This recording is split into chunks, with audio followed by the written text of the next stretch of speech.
కాకినాడ జిల్లా కోరాడ గ్రామానికి చెందిన దేవికను హత్య చేసిన కేసులో నిందితుడు సూర్యనారాయణకు కోర్టు జీవిత ఖైదును విధించింది.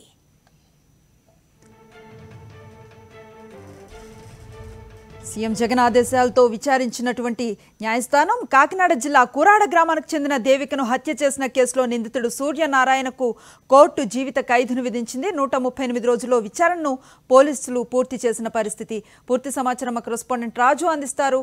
రాజు, అనుష్ఠ ఏదైతే గత ఏడాది అక్టోబర్ 18వ తేదీన కూరాడ గ్రామం చెందినటువంటి దేవిక అనే యువతిని బైకింగ్ వెంబడించి కత్తితో చాలా దారుణంగా హత్య చేసిన కేసుకు సంబంధించి ఎవరైతే నిందితుడు సూర్యనారాయణ ఉన్నాడో అతనికి జీవితకాలపు శిక్షను విధిస్తూ ఇవాళ కాకినాడ చెందినటువంటి 3వ అదనపు జిల్లా మరియు సెషన్స్ జడ్జి కమలాదేవి తీర్పునివ్వడం జరిగింది. ఖచ్చితంగా ఈ కేసు ఇన్వెస్టిగేషన్ లో మనం చూసినట్లయితే పోలీసులు చాలా వేగవంతంగా విచారణ జరపడంతో పాటుగా కేవలం 9 రోజుల్లోనే ఛార్జ్ షీట్ దాఖలు చేశారు.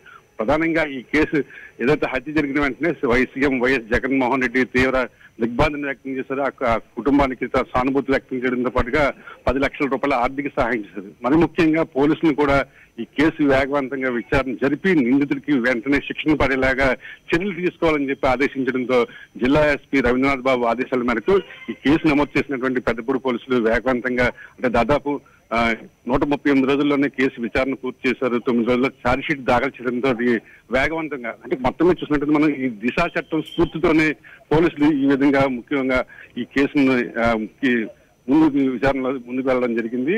మొత్తం ఇక్కడ ఉన్నటువంటి మహిళా మండలి సంఘాలు కానీ ఇతర కానీ వేగవంతంగా శిక్షణ పడినందుకు చాలా సంతోషాన్ని వ్యక్తం చేస్తున్నారు. ఖచ్చితంగా మహిళల పట్ల దాడులు పాల్పడే వారికి ఈ శిక్ష ఒక సింహ స్వప్నంగా ఉండాలి ఉదాహరణ అని చెప్పి కూడా చెప్పడం జరుగుతుంది. అనుశ్రీ.